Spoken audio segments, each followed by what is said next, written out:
Hey everyone. Before we dive into the story, don't forget to like this video, subscribe to the channel, and drop a comment telling us where you're watching from and what time it is there. That way YouTube will keep showing you more stories just like this one. Alright, let's get started. I was already sweating through my gray college hoodie by the time the bus hissed to a stop at the edge of Blackwater Ridge Campground. Late June along the West Virginia border came with air thick as soup.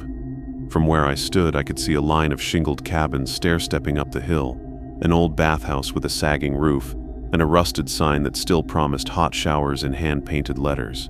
A creek ran behind the property, brown and quick from last week's storms. The whole place smelled like damp leaves and hot metal. A man called and waved from the gravel office porch. "Miss Bennett?" He had the broad shoulders and sunburned forearms of someone who'd spent a lifetime outdoors. "Earl Harper," he said when I reached him, wiping his palm on his jeans before offering it. "You're right on time." "Nora," I said. "Thanks for the opportunity." I hauled my duffel higher. The strap dug into my shoulder. 3 months here meant 3 months not bouncing between shifts at 2 different coffee shops, and maybe I could pay the past due notice that kept glaring at me from my mother's kitchen counter. Earl's grip was firm but not showy. "Let's get you inside. Storm will be back this evening. Air's telling me so." The office looked like every small-town place I'd ever passed on field trips and never stopped at. Postcards faded to pastel, a glass case of fishing lures nobody bought, a multiplication of signs about quiet hours, bears, and not flushing wipes. Behind the counter was a woman with a streak of silver in her ponytail, and the kind of calm that made me stand up straighter. "This here's my wife, Nadine," Earl said. "Welcome, honey," she said, smiling like she could see right through me. "You'll be in cabin 3. It's not fancy, but it's clean and the mattress doesn't bite." "I appreciate it." I meant it. Clean and safe would be enough. "Before we get you settled," Nadine said, reaching under the counter, "we have a few house guidelines. Nothing complicated, but they keep everyone, staff and guests, out of trouble. Read them over for me." She slid a page across the counter. 5 rules written in tidy block letters. Do not leave your cabin between 10 p.m. and 5 a.m. Do not approach the bathhouse after dark, under any circumstance. If you hear whistling, do not respond. Do not cross the footbridge after sundown. If anyone asks what you do here, say, "Guest services and trail maintenance." I read them twice. "Whistling?" I asked, aiming for a joke and missing the tone. It came out thin. "Wind plays tricks up here," Nadine said, voice easy but eyes watching me closely. "Wood ducks, too. They can sound like crying if you don't know better. We've had incidents with visitors getting turned around at night and wandering into the creek. Rules help." Earl tipped his head. "You follow 'em, you'll be fine. Folks who don't, well, we don't keep folks who can't follow rules." I can follow rules. Rent and my mother's blood pressure pills depended on it. I'm here to work hard and mind my business. Nadine's smile reached her eyes this time. "That's what we like to hear." Cabin 3 was a 1-room rectangle with a small bed, a formica table, and a window that framed the creek like a painting. I unpacked the bare minimum: 2 pairs of jeans, 3 tees, the 1 decent button-down I owned for Sundays, and placed the rest under the bed. On the table, I set my paramedic student handbook open to the chapter on trauma protocols, like a charm against the chaos I could never seem to outrun. The first day blurred into tasks and explanations. Trash pickup from the RV sites, painting a fresh line on the cracked parking lot, replacing 3 rotten boards on the office porch. Earl walked me through the routine with patient efficiency. "Quiet hours start at 9, he said while we tightened bolts on a picnic table. "You'll do the rounds at 8:30. Light taps on doors if folks are rowdy, but most are fine." "Who else is on staff?" I asked. "Seasonal help," he said. "Come and go, kids mostly." He didn't say it like a warning, but I heard one anyway. At supper, meatloaf and lima beans in a kitchen that smelled like onion and lemon cleaner. Nadine asked about my mother's health without prying, then told me about the fishermen who'd been coming here since before she and Earl bought the place. "They'll hand you a beer and a fish story," she said, "and you'll be family. Normal. Ordinary. A pair of people who'd found a way to survive on the fringe of the tourist economy." When the clock over the stove clicked to 9:47, Nadine rose and pushed the bolt on the back door almost without looking. Storm's holding off, she said. But nights can get tricky, whether it rains or not. You sleep. Tomorrow we'll tackle the bathhouse. I went to my cabin with the kind of tired that makes your bones buzz. I texted my mother a picture of the creek, and then, because she'd ask, a picture of my cabin. Looks safe, she wrote. Proud of you. At 12:31 a.m., whistling woke me. It started as a single clear note, like someone testing a flute. Then another and another, 3 notes in a pattern I didn't recognize, spaced wide, carried clean over the water and under the crack at the windowsill. It wasn't wind, it wasn't birds, it had intention. Once I heard it, I couldn't unhear it. My hand found my phone in the dark, but I didn't turn the screen on. The rules were so simple I could see the ink in my head. If you hear whistling, do not respond. I lay rigid, every muscle taut. The whistling continued for a full minute, then stopped. Silence rolled in so heavy I could hear the creek muttering to itself. I exhaled like I'd been underwater. I stayed in bed until the gray smear of dawn. When I stepped onto the porch, the air was cooler and the world smelled rinsed. Across the gravel, the bathhouse doors hung half open. Around them, the mud was scuffed like someone had done a dance without moving from a single spot.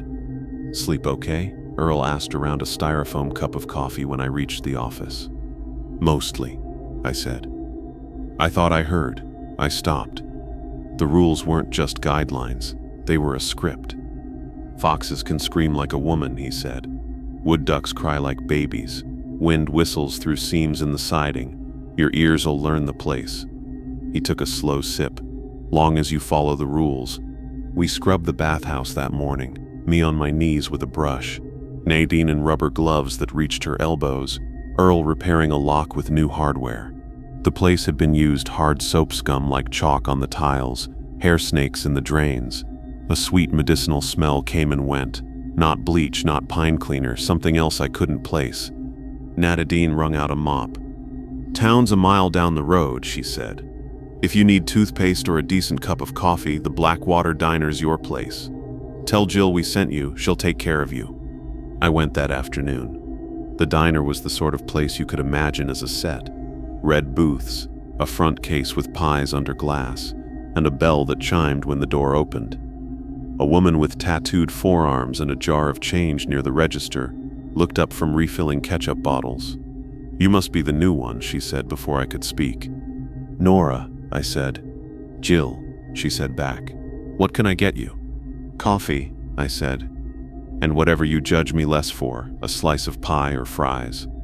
Fries, she said, writing it on her green pad. Pie makes you slow, fries keep you honest. She poured the coffee and leaned a hip against the counter while the fryer hissed. How's the ridge treating you? Fine, I said. Earl and Nadine seem kind. They are. Jill glanced at the man 2 stools down, whose cap said Shepherd Outfitters and whose face said he didn't miss much. She lowered her voice. Have you been given the rules? Everyone mentions the rules, I said carefully. Seems straightforward enough. They are until they aren't. Jill slid me the coffee. Don't go answering things that sound like people at night. She said it like a mother handing over a raincoat. Up there, something's always asking to be answered. Something. I tried to say it lightly. Like wood ducks? Like wood ducks, she said, almost smiling. And old stories, and people who want to make their own ghosts. The man in the cap cleared his throat. You met Marcos? He asked me. Marcos? Kid who worked up there before, Jill said. Last summer. Marine haircut, a little cocky, knew how to fix a 4-wheeler with a butter knife. I shook my head. Earl said staff come and go. They do, the man said. Marcos went quicker than most. One day he's telling me he's learning to love the quiet. Next day he's burning rubber out of town with a look like he'd seen God without his makeup. You hear things up here, Jill said softly, sliding the fries to me, and you see things you can't unsee. And some things folks want you to see, so you'll look the other way at the thing they don't. What does that mean? I asked. She tapped her finger on the counter in that rhythm people use when they're searching for words, and also for permission they weren't sure they had. It means follow the rules, she said finally. And if you need help, you come to me. Don't go to the sheriff unless you're sure. The sheriff's brother used to fish with Earl, everyone's cousin to someone up here. On my walk back, a blue pickup rumbled past with its tailgate held shut by a rope. Inside were two large plastic totes I recognized from the bathhouse supply closet. The rope bounced, the totes didn't. Something inside held them heavy. That evening, clouds stacked over the ridge like battleships.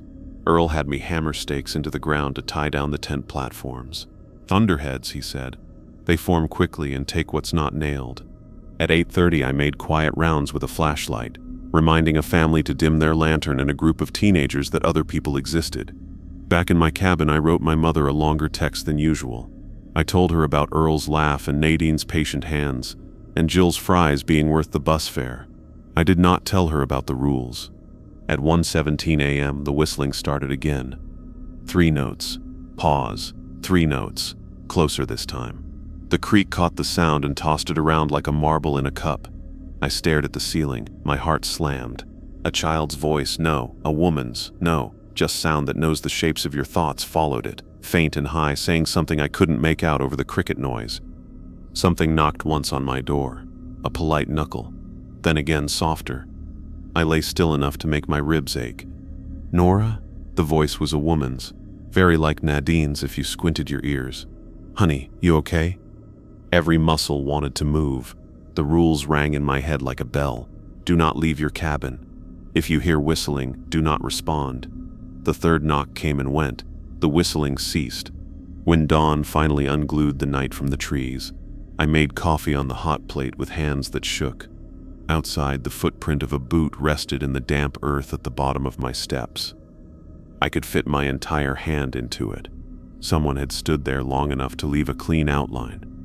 I carried trash bags to the office like it was any other morning. Nadine paused with a stack of folded towels when she saw my face. Trouble sleeping? She asked. Earl's newspaper didn't move. Hearing new sounds, I said. Takes getting used to. You're learning. She set the towels down with careful precision. We're glad you're here, Nora. You keep your head and you'll do fine. I always keep my head, I said. I didn't tell them about the footprint. I didn't tell them that when I washed my hands in the bathhouse, the sweet medicinal smell had been stronger, like cough syrup and something chalky. I didn't tell them about the blue pickup, or the way Jill said some things people want you to see. I did my work. Snake a drain, pick up cigarette butts, chase a raccoon from a trash can like a ridiculous matador. That afternoon, a local man in a tan uniform, ranger patch, not sheriff, came to the office and asked for Earl. He wore mirrored sunglasses that he didn't remove when he stepped inside, which told me everything I needed to know about how he liked to appear. Inspection, he said. After the floods last season, we're checking culverts. Earl's jaw flexed once. Always happy to cooperate, he said. Cabins and bathhouse are open to you. Good, the ranger said. He glanced at me long enough to count my breaths and then smiled without showing teeth. You knew? Seasonal, I said. Guest services and trail maintenance? That's so, he said, like it amused him. He left through the side door without a sound. Earl watched him go the way you watch a dog you don't entirely trust. That night, the storm finally came. Rain hammered the roof so hard it sounded like it might turn to nails and drive itself through. The creek rose fat and fast, chewing at its banks. At 11:42 p.m. through the rain, engines, not one, several. I sat up, heart already sprinting. My cabin window faced the footbridge. 3 sets of headlights, dimmed low, swept across the trees like searchlights underwater, then clicked off in the same heartbeat. Door thuds, the beep of a vehicle unlocking a cargo latch. Voices muffled, male, one young woman. I pressed my palm to the glass. The rain blurred everything beyond 20 feet, but shapes moved like shadows made of heavier dark. I knew what the script said. Stay put.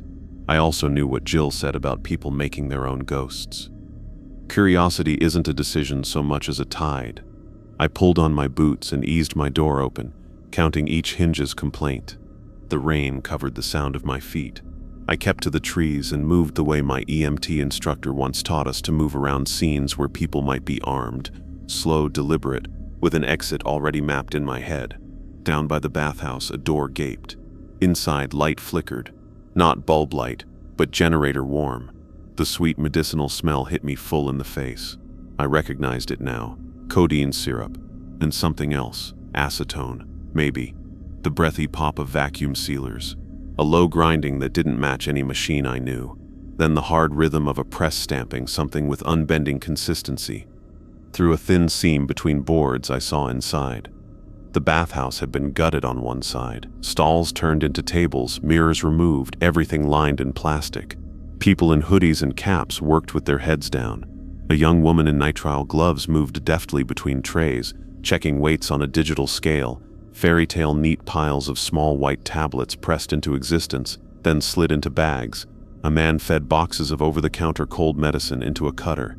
Another taped-up case of cough syrup with labels in Spanish. A portable pill press chugged, patient as a locomotive. The rain covered their noises. The rain covered mine. The rain covered everything. "We stop at 2, said a voice I couldn't place.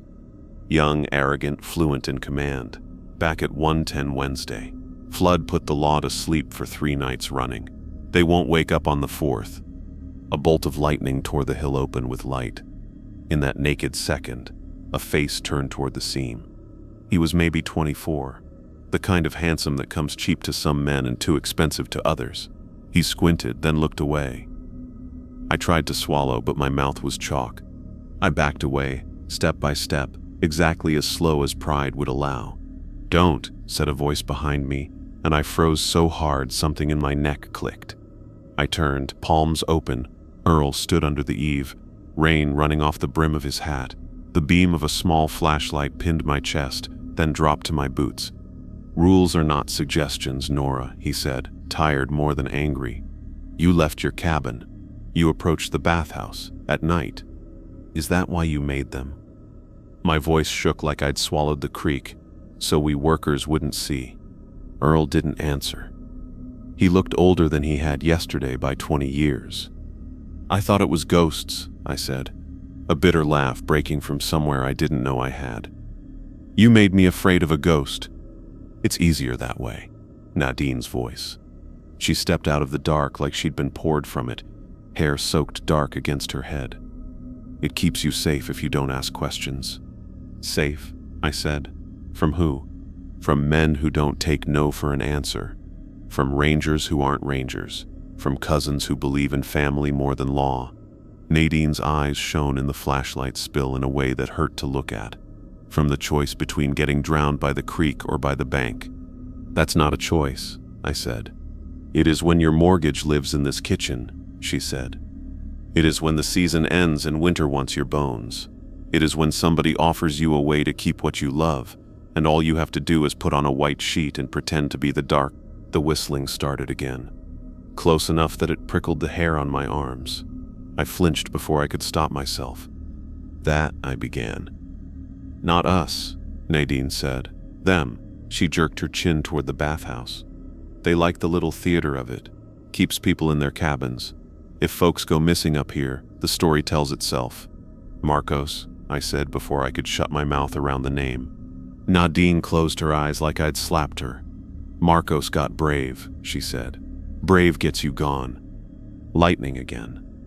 In the hard white, I saw something I'd missed. The bridge rope had fresh twine spliced into the center. A repair. A cut and a repair. "Come inside," Earl said.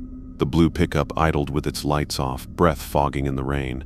"We'll talk in the morning." I didn't move. From the bathhouse, the portable press chugged and the vacuum sealers hissed, unbothered by ethics or weather or any human's small heart.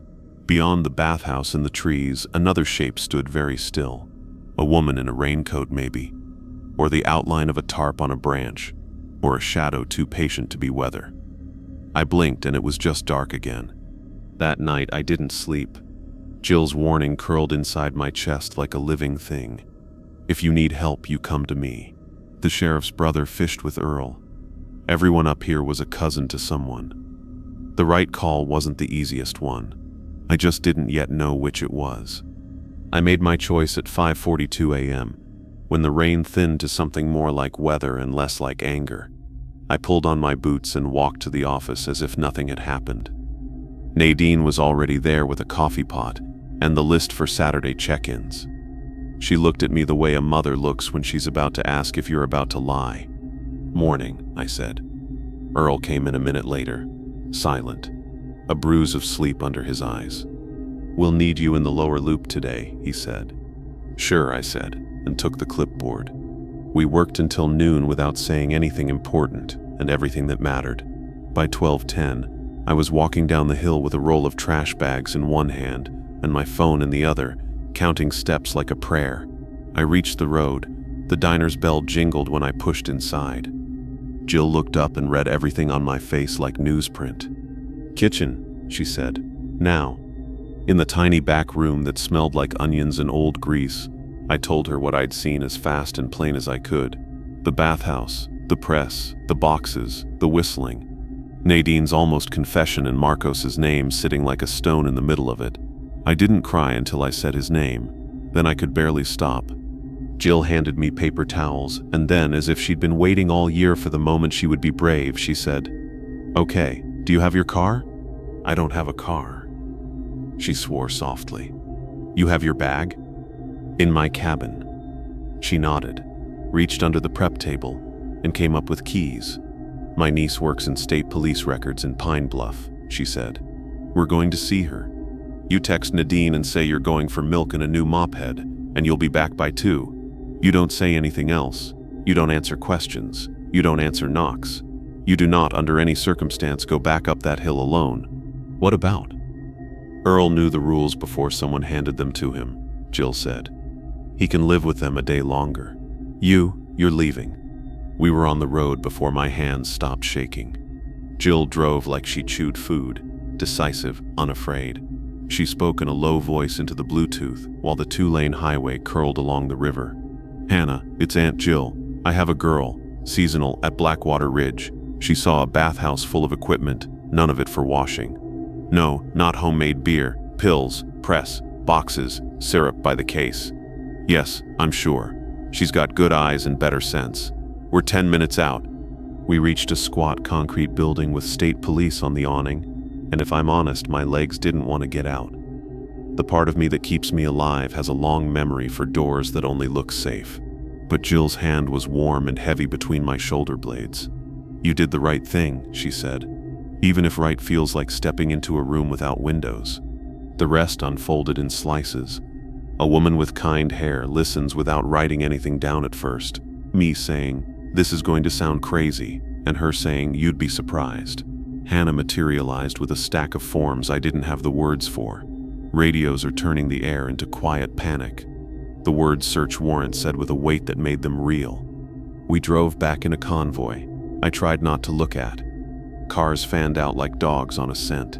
When we reached the ridge, the storm had made the creek louder than any siren. Earl stood on the porch. Nadine stood beside him. Behind them, 2 men I didn't recognize had that rigid, theatrical stillness people adopt when they're trying hard to look innocent. What I remember, Nadine's face when she saw me step from Jill's car and not from the woods. Not anger, not even betrayal. Something like relief and grief braided together until you couldn't tell them apart. Earl stepped down and then stopped when 2 officers moved to meet him. He held his hands out like he was testing rain. The ranger with the mirrored glasses appeared as if the trees had manufactured him. He took one look at the uniforms and melted back the way he came. The bathhouse doors opened. People I'd seen only as shadows became people with names and birth certificates. The press stopped its heartwork with a shudder. Boxes became evidence. Plastic became plastic again. Someone asked me to sit. Someone asked me to breathe. Someone gave me water that tasted like copper. I found Nadine's eyes once across the yard. She put her palm to her chest and mouthed, "Thank you," or maybe "I'm sorry." In the end, those words looked the same. By evening, the ridge was as quiet as the sign promised. Jill drove me back to the diner and fed me a burger I didn't know I needed. I texted my mother a picture of a strawberry milkshake and told her I was safe, that the storm had passed and that I'd write more when I could. That night, in a borrowed bed at Jill's, I didn't sleep so much as drift on the edges of what we'd torn open. Every creak noise was a voice. Every car door outside was a decision. Around 1:17 a.m., out of habit, I listened for whistling. When I heard it, it was only in my head. In the morning, I stood by the river and watched a twig rush past like it had somewhere it wanted to be. I thought about rules and the ways we learn them. Some rules keep you alive. Some rules keep you quiet. Sometimes those are the same rules until you refuse to let them be. I thought about Marcos and the invisible ledger in which the ridge kept its accounts. I thought about Nadine making meatloaf while the bathhouse filled with ghosts you could weigh by the pound. Jill came to stand beside me. "You did good," she said. "I broke the rules," I said. She smiled, small and fierce. Sometimes that's the only way out of the story. We stood there until the sun cleared the ridgeline and the river looked like spilled metal under it. Somewhere above us, beyond the cabins and the gutted bathhouse and the bridge with its spliced rope, a bird sang 3 bright notes and then 3 more. I let them be only what they were. I did not answer.